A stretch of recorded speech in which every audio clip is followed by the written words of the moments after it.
ಇಸಾಕಲ್ ಬೇಡಾಮೆ ಒಂದು ರಾಷ್ಟ್ರೀಯ ಅಧ್ಯಕ್ಷರಾಗಿರುತ್ತಾರೆ.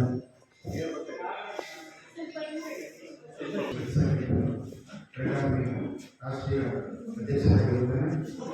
ಇವತ್ತು ಮಾತಾಡುವ ಮೂಲಕ ಏನು ಹೇಳಬೇಕು, ಇವತ್ತು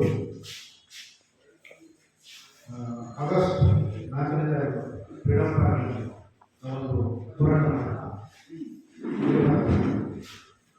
ಅದರಲ್ಲಿ ಕೂಡ ಹೋರಾಟ ಮಾಡೋರು ಕೂಡ ಅದು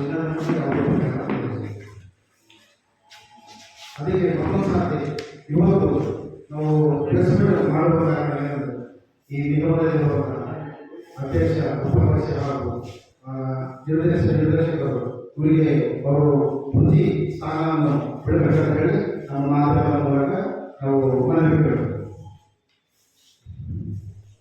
ಫ್ರೀಡಂ ಪಾರ್ಕ್ದಲ್ಲಿ ಹೋರಾಟ ಮಾಡಿದರೆ ಒಂದು 2 ದಿವಸ ಆದಮೇಲೆ ಏನು ಮಾಧ್ಯಮದ ಕುರಿತು ಏನು ಮಾತನಾಡಿದ್ದಾರೆ ಅಂದರೆ, ಕರ್ನಾಟಕ ಕ್ರಿಶ್ಚಿಯನ್ ಅಭಿವೃದ್ಧಿ ನಿಗಮದಲ್ಲಿರುವ ಎಲ್ಲ ಕ್ರೈಸ್ತ ಸಮುದಾಯದ ಬಾಂಧವರಿಗೆ ಇವರು ಒಂದು ಆಹ್ವಾನ ಪತ್ರಿಕೆ ಕೊಡ್ತಾರೆ. ಆಹ್ವಾನ ಪತ್ರಿಕೆ ಎಲ್ಲ ಕೊಡ್ತಾರೆ ಅಂದರೆ ನೀವು ಎಲ್ಲರೂ ಬನ್ನಿರಿ, ಬೆಂಗಳೂರು ಬನ್ನಿರಿ ಅಂತ ಹೇಳಿ ಒಂದು ಆಹ್ವಾನ ಪತ್ರಿಕೆ ಕೊಡ್ತಾರೆ. ಇವರಲ್ಲಿ ಪರ್ಮಿಷನ್ ಇಲ್ಲ, ಇವರಿಗೆ ಯಾರು ಆದೇಶ ಕೊಟ್ಟಿದ್ದಾರೆ? ಇವರಿಗೆ ಏನೋ ಆದೇಶ ಇದ್ದರೆ ತಾನು ಸ್ವಂತ ನಿಗಮ ಅಂತ ಹೇಳಿ ಏನು ಆದೇಶ ಮಾಡಿದಾಗ ಇದು ಎಷ್ಟು ಪ್ರತಿಶತ ಇದೆ. ಅದಕ್ಕೆ ರೇಟ್ ಆಫ್ ಪರವಾಗಿ ಎಲ್ಲ ನಮ್ಮ ಕರ್ನಾಟಕದಲ್ಲಿರುವಂಥ ಕ್ರೈಸ್ತ ಬಾಂಧವರಿಗೆ ಏನು ಕೇಳಬೇಕಾಗಿರುತ್ತೆ, ಯಾರು ಕೂಡ ಈ ಒಂದು ಪ್ರೆಸ್ ಮೀಟಿಂಗ್ ಅವ್ರು ಕರೆಯುವಂಥ ಕಾರ್ಯಕ್ರಮಕ್ಕೆ ಯಾರು ಕೂಡ ಬರಬಾರದು. ಮತ್ತೊಂದು ವಿಷಯ, 2ನೇ ಕಂತು ಏನು ಬಿಡುಗಡೆ ಮಾಡೋದು ಹೇಳಿದ್ದಾರೆ ಸೆಕ್ರೆಟರಿ ಮಾಡೋದು, ಅದು ಕೂಡ ಇವರು ₹1 ಬಿಡುಗಡೆ ಮಾಡಿದ್ದಾರೆ. ಏನು CDC ಅಂದರೆ ಅಕೌಂಟ್ ಆಸ್ತಿಯನ್ನು ಹಿಡಿತಾ ಇದ್ದಾರ, ಅಕೌಂಟ್ ಅಂತ ಬಂದಿದ್ದ CDC ತನ್ನ ಮನಸ್ಸಿಗೆ ಬಂದ CDC ನಡೆಸು ಇವಾಗ ಕಲ್ಯಾಣ ಕರ್ನಾಟಕ ವಿಭಾಗ ಬಹಳಷ್ಟು ಮೋಸವನ್ನು ಮಾಡ್ತಾ ಇದ್ದಾರೆ. ಅದಕ್ಕೆ ನಾನು ಸರ್ಕಾರದಲ್ಲಿ ಮನವಿ ಏನಿದೆ ಅಂದರೆ, ನಮಗೆ ಆದರ್ಶದಲ್ಲಿ ಇವು ಅಧ್ಯಕ್ಷ ಉಪಾಧ್ಯಕ್ಷ ಮತ್ತು MD ಇದ್ದಾರೆ, ಇವರಿಗೆ ಆದರ್ಶದಲ್ಲಿ ಇವರಿಗೆ ಅವರ ಸ್ಥಾನದಿಂದ ವಜಾಗೊಳಿಸಲಿ ಅಂತ ಹೇಳಿ ನನ್ನ ಒಂದು ಈ ಸರ್ಕಾರಕ್ಕೆ ಮನವಿ ಆಗಿರ್ತದೆ. ಆದರ್ಶದಲ್ಲಿ ಈ ಸರ್ಕಾರದಲ್ಲಿ ನಾವು ಮನವಿ ಏನಿದೆ ನೀವು ಮಾಡಲಿಲ್ಲ, ವಜಾಗೊಳಿಸಲಿಲ್ಲ ಅಂದರೆ ಒಂದು ಮಾಡಬೇಕಾಗ್ತದೆ. ಪ್ರತಿಯೊಂದು ನಾಗರಿಕ ಮಟ್ಟದಲ್ಲಿ ಜಿಲ್ಲಾ ಮಟ್ಟದಲ್ಲಿ ಒಂದು ಹೋರಾಟ ನಾವು ನಡೆಯುತ್ತೇವೆ ಅಂತ ಹೇಳಿ ನಮ್ಮ ಮಾತಾಡ್ತೇವೆ. ಹೋರಾಟ ಮಾಡಿದಾಗ ಇವರು ನಮ್ಮ ಉಪಾಧ್ಯಕ್ಷ ಸಂಜಯ್ ಆಗಿರೋರು ಏನು ಹೇಳ್ತಾರೆ, ನಿಮಗೆ ಯಾರಿಗೂ ಮಾಹಿತಿ ಇಲ್ಲ ಅಂತ ಹೇಳ್ತಾರೆ. ನಾವು ಅವರಿಗೆ ಏನು ಹೇಳಕ್ಕೆ ಇಷ್ಟಪಡ್ತೀವಿ ಅಂದರೆ, ನಮ್ಮ ಮಾಹಿತಿ ಇಲ್ಲದಿದೆ, ನಿಮ್ಮ ಮಾಹಿತಿ ಏನು ಬೇಕು ಎಲ್ಲ ಮಾಹಿತಿ ಕೂಡ ನಾವು ಫ್ರೀಡಂ ಪಾರ್ಕ್ದಲ್ಲಿ ಬಂದಿರುವಾಗ ಹೋರಾಟ ಮಾಡಲಿದ್ದಾಗಿದ್ದು ಅಂದರೆ ನಮ್ಮ ಮಾಹಿತಿ ಇಲ್ಲ ಅಂತ ಹೇಳಿ ನೀವು ಹೇಳ್ತಿರ್ಬೋದು. ನಾವು ರೋಡ್ ಮಾಡಿದ್ದೀವಿ ಅಂತ ಹೇಳ್ತೀವಿ, ಕಂದಾಯ ಕೊಡ್ತೀವಿ ಅಂತ ಹೇಳ್ತೀವಿ, ಹುಡುಗರಿಗೆ ರೋಡ್ ಸ್ಕಾಲರ್ಶಿಪ್ ಕೊಡ್ತೀವಿ ಅಂತ ಹೇಳ್ತೀವಿ. ಎಲ್ಲಿಂದ ನೋಡ್ಬಿಡೇ ಕೊಡ್ತೀವಿ, ಎಷ್ಟು ಸಲಹೆ ಮಾಡಬೇಕಂತಿದ್ದೀವಿ, ನಮ್ಮ ಸಮುದಾಯ ಎಷ್ಟು ಸಲಹೆ ಮಾಡಬೇಕಂತಿದ್ದೀವಿ. ಇವತ್ತು ಲೋನ್ ಕೊಡಿದೆ ಅಂತ ಹೇಳಿ 60 ಎಜುಕೇಶನ್ ಲೋನ್ ಪ್ರೈಸು 142 ಅರ್ಜಿಗಳು ಹಾಕ್ತಾರೆ. ಅದರಲ್ಲಿ ಎಷ್ಟು ಕೊಡ್ತೀವಿ ನೀವು? ಕೇವಲ 20% ಕೊಡ್ತಾರೆ. ಭಾಗ ಇಲ್ಲಿ ಹೋಗ್ಬೇಕು, ಅರ್ಜಿಯಲ್ಲಿ ಹೋಗ್ಬೇಕು. ಗಂಗಾ ಕಲ್ಯಾಣ ಸ್ಕೀಮ್ ಕರ್ನಾಟಕ, ಇಡೀ ಕರ್ನಾಟಕದಲ್ಲಿ ಬೋರ್ವೆಲ್ ನಮ್ಮ ದೇಶದಲ್ಲಿ ಒಂದು ಬೋರ್ವೆಲ್ ಮಾಡುವಂಥ ಕೆಲಸ ಗೌರ್ಮೆಂಟ್ ಸಹಾಯ ಮಾಡ್ತಾರೆ. ಅದು ಕೂಡ 0 ಗ್ರೇಸ್ ಸಮುದಾಯ ಯಾಕೆ ಸಹಾಯ ಮಾಡ್ತಾ ಇದ್ದೀವಿ? ನಿಮ್ಮೆಲ್ಲ ಬಂದಿದೆ ಇದು.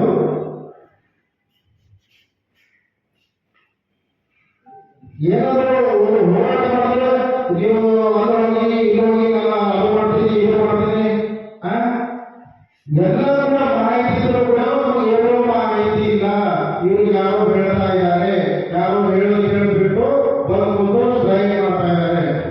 ಇವರು ನಮ್ಮ ಸಮುದಾಯದಲ್ಲಿ ಒಂದು ಗೊಂದಲವನ್ನು ಸೃಷ್ಟಿ ಮಾಡ್ತಾ ಇದ್ದಾರೆ ಅಂತ ಪ್ರೆಸ್ ಮುಖಾಂತರ ಹೇಳ್ತಾ ಇದ್ದಾರೆ. ನಾವೊಂದು ಮಾಧ್ಯಮದಲ್ಲಿ ನಾನು ಏನು ಹೇಳಬೇಕಂತ ಇಷ್ಟಪಡ್ತೇನೆ ಅಂದ್ರೆ ಇವ್ರಿಗೆ ನೀವು ಪ್ರಶ್ನೆ ಮಾಡಬೇಕು. ಏನು ಪ್ರಶ್ನೆ ಮಾಡಬೇಕಂದ್ರೆ ನೀವು ಎಷ್ಟು ಅನುದಾನ ತಂದು ಎಷ್ಟು ಬಿಡುಗಡೆ ಮಾಡಿದ್ದೀರಿ. 250 ಕೋಟಿ ರೂಪಾಯಿ ಇವರು ಪ್ಲಾನ್ ತಗೊಂಡ್ಬರ್ತಾರೆ.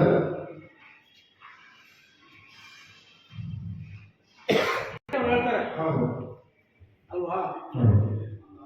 ಹೋಗಿ ಅಲ್ಲಿ ಮಾತಾಡಕ್ಕೆ ತಯಾರಿಲ್ಲ, ಒಂಥರ ಏನು ಹೇಳಕ್ಕೆ ತಯಾರಿಲ್ಲ, ಇಲ್ಲಿ ಕುತ್ಕೊಂಡು ಎಲ್ಲೋ ಒಂದ್ ಕಡೆ ಪ್ರತಿಭಟನೆ ಮಾಡೋದು, ಪ್ರೆಸ್ ಮೀಟ್ ಮಾಡಿದ್ರೆ ಹೇಗೆ ನೀವು ನೋಡಿ ಅದೇ ನೀವು ಏನ್ ಸ್ಟ್ರೈಕ್ ಮಾಡ್ತಾ ಇದ್ದೀರಾ ವ್ಯಾಲ್ಯೂನೇ ಇಲ್ಲ ಅಂತ ಹೇಳ್ತಾರೆ ಅವರು. ವ್ಯಾಲ್ಯೂ ಅವ್ರು ಏನು ಹೇಳ್ತಾರೆ, ಅವ್ರು ಹೇಳ್ತಾ ಇದ್ದಾರಲ್ಲ ಅದೇ ವ್ಯಾಲ್ಯೂ ಎದಕ್ಕೆ ಮಾಡ್ತಿದ್ರೆ ಅವ್ರಿಗೆ ನಮಗೇನು ಮಾಹಿತಿ ಇಲ್ಲ ಅಂತ ಹೇಳ್ತಾ ಇದ್ದಾರೆ ಅವರು. ನೋಡಿ ಬೀದರ್ನಲ್ಲಿ ಎಲ್ಲ ಡಾಕ್ಯುಮೆಂಟ್ಸ್ ಬೇಕಂತ ಹೇಳ್ತಾರೆ ಇವರು, ಕರೆಕ್ಟಾ? ಬೀದರ್ನಲ್ಲಿ ಡಾಕ್ಯುಮೆಂಟ್ಸ್ ಕೊಡೋಕೆ ಕೇಳ್ತಾರೆ.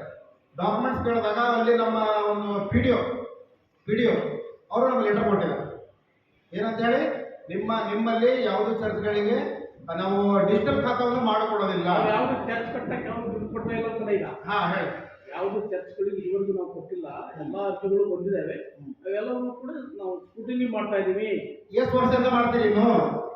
ಎಷ್ಟು ದಿನ ಬೇಕಾಗುತ್ತೆ ಮಾಡಕ್ಕೆ? ಹೇಳ್ತಾರೆ ಯಾವುದೇ ಅರ್ಜಿಗಳು ಬಂದಿದ್ರು ಕೂಡ ಈಗ ಉದಾಹರಣೆ ಅಲ್ಲಿ ಯಾವುದು ಚರ್ಚ್ ಕಟ್ಬೇಕಂದ್ರೆ ಇನ್ನ ಸರ್ಕಾರ ದುಡ್ಡು ಅಲ್ಲಿ ಲ್ಯಾಂಡ್ ಕರೆಕ್ಟ್ ಆಗಿ ಇರಬೇಕು, ಅದೆಲ್ಲ ಡಾಕ್ಯುಮೆಂಟ್ ಚೆಕ್ ಮಾಡಿ ಒಂದು ಕೂಡ ವ್ಯತ್ಯಾಸದಲ್ಲಿ ನಾವು ಮಾಡಿದ್ರೆ ನಮ್ಗೆ ತಪ್ಪಾಗುತ್ತೆ ಅಂತ ಹೇಳ್ತಾರೆ.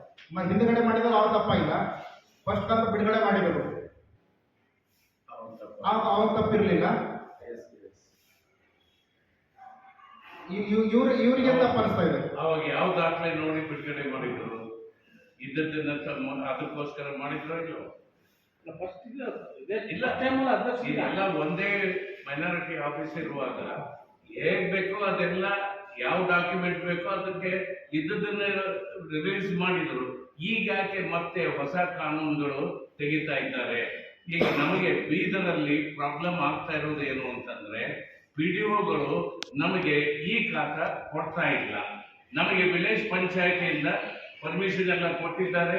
30-40 ವರ್ಷಗಳಿಂದ ಚರ್ಚ್ಗಳು ಕಟ್ಟಿದ್ದೇವೆ, ಅದು ಹಾಳಾಗ್ತಾ ಇದೆ, ಅದಕ್ಕೆ ಕೊಡ್ರಿ ಅಂತ ಹೇಳಿದ್ರೆ ಏನೋ ಕೊಯ್ಲಿಗಳು ತೆಗಿತಾ ಇದ್ದಾರೆ. ಇದು ನಮ್ಮ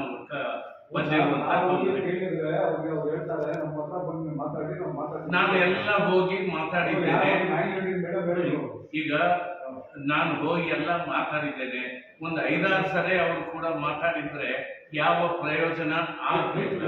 ಅವರು ಹೇಳ್ತಾರೆ ಈ ಖಾತಾ ತಗೊಂಡ್ಬಂದ್ರಿ, ವಿಲೇಜ್ ಪಂಚಾಯತಿಯವರು ನಮಗೆ ಚರ್ಚ್ ಕಟ್ಟೋದಕ್ಕೆ ಜಾಗ ಕೊಟ್ಟರು, ಅವ್ರು ಈ ಖಾತಾ ಎಲ್ಲಿದ ಕೊಡ್ತಾರೆ, ಎಲ್ಲಿ ಬಿಡ್ರಿ ಎಲ್ಲಿದ ಕೊಡ್ತಾರೆ ಅಂತ ಅವ್ರು ಕೊಡೋದಿಲ್ಲ. ಇವರು ಕೊಡೋದಿಲ್ಲ. ಇನ್ನು ಎಲ್ಲಿ ಹೋಗೋಣ? ಸರ್ಕಾರ ನಮಗೋಸ್ಕರ ಅಂತ ಹೇಳಿ ಈ ಅನುದಾನ ಎಲ್ಲ ಕೊಟ್ಟಿದ್ದಾರೆ, ಅದನ್ನ ಹಿಡ್ಕೊಂಡು ಯಾವುದೋ ಒಂದು ಕಾರಣಕ್ಕೆ ಹಿಡ್ಕೊಂಡು ಕೂತಿರೋದು ಅದು ಸರಿಯಲ್ಲ. ಅದಕ್ಕೆ ಬೇಕಾದದ್ದು ದಾಖಲೆಗಳು ಸಿಕ್ಕಾದ ಮೇಲೆ ಒಂದು ವೇಳೆ ಹೆಚ್ಚು ಕಡಿಮೆ ಈ ಬೀದರ್ನಲ್ಲಿ ಯಾವ ಚರ್ಚ್ಗೂ ಸರ್ಕಾರದಿಂದ ಪರ್ಚೇಸ್ ಮಾಡಿ ಅಥವಾ ಯಾವುದೋ ಒಂದು ವ್ಯಕ್ತಿಯಿಂದ ಪರ್ಚೇಸ್ ಮಾಡಿ ಕಟ್ಟಿರುವ ಚರ್ಚ್ಗಳು ಇಲ್ಲ. 100ಕ್ಕೆ 80ರಷ್ಟು ವಿಲೇಜ್ ಪಂಚಾಯತಿಯಿಂದಲೇ ತಕ್ಕೊಂಡಿರೋದು, ಅವರೇ ಕೊಟ್ಟಿರೋದು. ಆ ಕಾರಣದಿಂದ ಈಗ PDOಗಳು ಹೇಳ್ತಾರೆ ನಿಮಗೆ ಈ ಖಾತಾ ಕೊಡೋದಕ್ಕೆ ಆಗೋದಿಲ್ಲ ಅಂದ್ರೆ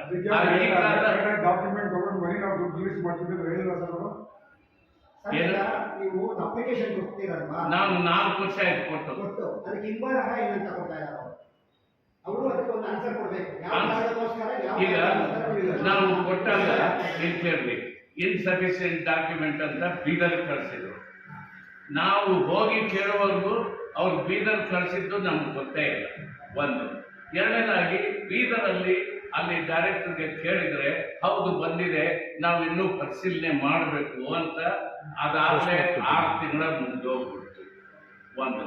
ಎರಡನೇದಾಗಿ ಈಗ ಕ್ರಿಶ್ಚಿಯನ್ ಮೈನಾರಿಟಿ ಆಫೀಸು ಸಪ್ರೇಟ್ ಆದಮೇಲೆ ನಾನು ಅದೇ ತಕ್ಕ ಅಧಿಕಾರಿಗಳ ಹತ್ರ ಪರ್ಸನಲ್ ಆಗಿ 5 ಸಾರಿ ಹೋಗಿದ್ದೇನೆ.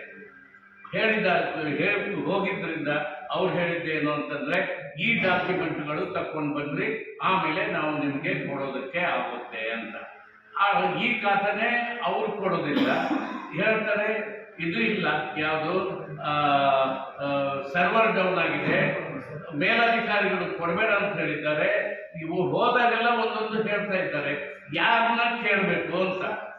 ಇದಿಷ್ಟು ಆಗಿರೋದು ಓರಲ್ ಕಾನ್ವರ್ಸೇಷನ್. ಹಾ.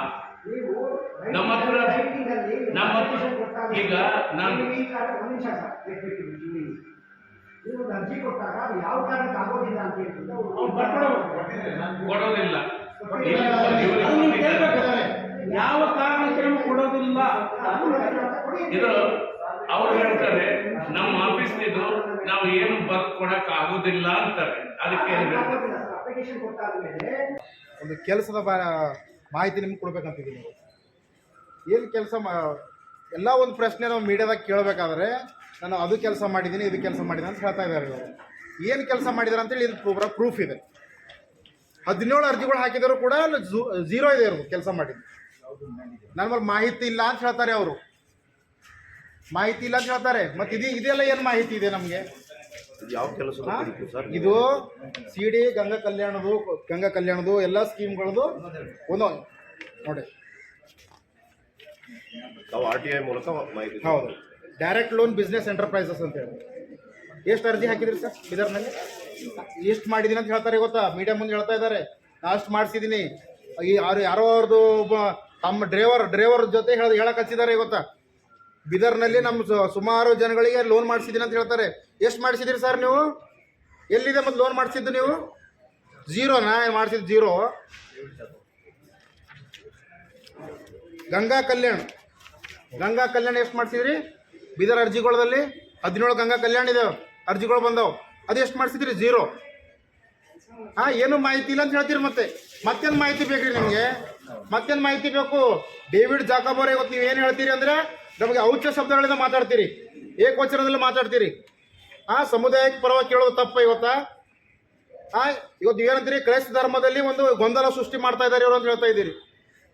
ಆ ಸಮುದಾಯಕ್ಕೆ ಅನ್ಯಾಯ ಆಗೋದು ನೀವು ನೋಡ್ತಾ ಇಲ್ಲ. ಏನು ಅರ್ಥ ಆಗಲ್ದೇ ನೀವು ಮಾತಾಡ್ತಾ ಇದ್ದೀರಿ ಅಂದರೆ ನಮಗೆಲ್ಲ ಇಷ್ಟು ಮಾಹಿತಿ ಇಟ್ಕೊಂಡು ನಾವು ಮಾತಾಡ್ತಾ ಇದ್ದೀವಿ ಅಂದ್ರೆ ನಾವೇ ಹುಚ್ಚರು ಇವತ್ತು. ನಮ್ಮ ಪ್ರಮುಖ ಬೇಡಿಕೆ ಏನಂದ್ರೆ ಸರ್, ಇವರಿಗೆ ಆದಷ್ಟು ಜಲ್ದಿ ವಜಾಗೊಳಿಸ್ಬೇಕು. ಇವ್ರು ಕುರ್ಚಿ ಸ್ಥಾನವನ್ನು ಬಿಡಬೇಕು. 2 ಉಪಾಧ್ಯಕ್ಷಗಳು ಇದಾರಲ್ಲ, ಇವರು ಆದಷ್ಟು ಜಲ್ದಿ ಅವರು ಸೇವೆಯಲ್ಲಿಂದ ವಜಾಗೊಳಿಸ್ಬೇಕು ಸರ್. ಮತ್ತೆ ಏನು ಮುಂದೆ ಎಮ್ ಡಿ ಇದ್ದಾರೆ, ಇದು ಒಳ್ಳೆ ಒಂದು MD ಅವ್ರಿಗೆ ನಾಲೆಜ್ ಇರುವಂಥ MD ತಂದು ಅಲ್ಲಿ ನಿಗಮದಲ್ಲಿ ನಿಲ್ಲಿಸ್ಬೇಕಂತ ಹೇಳಿ ನಾನು ಮನವಿ ಇರುತ್ತೆ ಸರ್. ಈ ಕುರಿತು ಫ್ರೀಡಮ್ ಪಾರ್ಕ್ ಅಲ್ಲಿ ಸಹಿತ ಪ್ರತಿಭಟನೆ ಮಾಡಿದ್ದೀವಿ. ಅಲ್ಲಿ ಅಧಿಕಾರಿಗಳು ಒಂದು ಮನವಿ ಕೂಡ ಸ್ವೀಕರಿಸಿ ಮತ್ತೆ ಎಲ್ಲೆಲ್ಲಿ ಒಂದು ಮನವಿ ಕೊಟ್ಟಿದ್ದೀರಿ, ಕಂಪ್ಲೇಂಟ್ ಎಲ್ಲೆಲ್ಲಿ ಮಾಡಿದ್ದೀರಿ? ಕಂಪ್ಲೇಂಟ್ ನೋಡಿ ಸರ್, ನಾವು ಎಲ್ಲ ಒಂದು ನಮ್ಮ ಸಾಹೇಬರಿಗೆ DK ಸಾಹೇಬ್ರಿಗೆ ಕೊಟ್ಟಿದ್ದೀವಿ ಮನವಿ. ಮತ್ತು ಸೆಕ್ರೆಟರಿ ಸಾಹೇಬ್ರಿಗೆ ಕೊಟ್ಟಿದ್ದೀವಿ. ಮೊನ್ನೆ ಹಿಂದಿರುವಂಥ ಸೆಕ್ರೆಟರಿ ಮೇಡಮ್ ಅವ್ರಿಗೆ ಕೊಟ್ಟಿದ್ದೀವಿ. ಎಲ್ಲರಿಗೂ ನಾವು ನಮ್ಮ ಮೂಲಕ ಏನೇನಾಗುತ್ತಂದ್ರೆ ಎಲ್ಲ ಮಾಡಿದ್ದೀವಿ ಸರ್. ಇನ್ನೂ ಕೂಡ ನಮ್ಮ ಹೋರಾಟಕ್ಕೆ ಒಂದು ಜಯ ಸಿಕ್ಕಿಲ್ಲ. ಕೋರ್ಟ್ ಮೂಲಕ ಏನಾದರೂ ಇಲ್ಲ, ಕೋರ್ಟ್ ಈ ಲಾಸ್ಟ್ ಉಳಿದದು ಒಂದೇ ಸರ್, ಕೋರ್ಟ್ ಮೂಲಕನೇ. ಕೋರ್ಟಿಗೆ ಅಷ್ಟೇ ಹೋಗ್ಬೇಕೀಗ. ಬೈಲದಲ್ಲಿ ನಿಗಮ ಇಲ್ದರೂ ಕೂಡ 2 ಉಪಾಧ್ಯಕ್ಷ ಮಾಡಿದ್ದಾರೆ ಸರ್. ಇದು ತಪ್ಪ ಸರಿನಾ ಸರ್? ನಾನು ಹೇಳಕ್ಕೆ ಇಷ್ಟಪಡ್ತೀನಿ ಅಂದರೆ ಸರ್, ಇವತ್ತೇನು ಇವರು ಬೀದರ್ ಕ್ಷೇತ್ರದಲ್ಲಿ ನಾವು ಎಲ್ಲ ಮಾಡಿದ್ದೀವಿ. ಕ್ರೈಸ್ತವನ್ನ ಚರ್ಚ್ಗಳು ಮಾಡಿದೆವು, ಈ CDC ಹೋರಾಟ ಮಾಡಿ ತಂದಿದ್ದೇವೆ ಅಂತ ಹೇಳ್ತೀರಿ. ನೀವು ಇಲ್ದಾಗ ಕೂಡ ನಮ್ಮ KMDCದಲ್ಲಿ ಎಲ್ಲ ಕೆಲಸಗಳು ಆಗಿದಾವೆ. ನಮ್ಮ ಈ ಹೊಸದೇನು ಹೇಳ್ತಾ ಇದ್ದೀರಿ? ಇಲ್ಲಿ ಈಗೆಲ್ಲ ಅಭಿವೃದ್ಧಿ ಮಾಡಿದ್ದೀರಿ ಅಭಿವೃದ್ಧಿ ಎಲ್ಲ ಇದ್ರೂ ಕೂಡ ನಮ್ಮಲ್ಲಿ ಏನು ಮಾಹಿತಿ ಇಲ್ಲ ಅಂತ ಹೇಳ್ತೀರಿ. ಮತ್ತಿನ್ನ ಏನು ಮಾಹಿತಿ ಕೊಡ್ಬೇಕು ನಿಮ್ಗೆ? ಅದು ಕೇಳಿ, ಇವತ್ತು ಕೇಳ್ರಿ, ಮತ್ತು ನಾಳೆ ಮತ್ತೆ ಅದನ್ನು ಮಾಹಿತಿ ತಂದು ಕೊಡ್ತೀವಿ ನಿಮಗೆ. ಓಕೆ, ಎಲ್ಲ ನಾವು ಮಾಧ್ಯಮದ್ರಿಗೆ ನಾವು ಕೇಳೋಕೆ ಅಂದ್ರೆ ದಯವಿಟ್ಟು ಎಲ್ಲರಿಗೂ ಇದು ನಮ್ಮ ಹೋರಾಟವನ್ನು ಅವ್ರಿಗೆ ದಯಪಾಲಿಸಿ.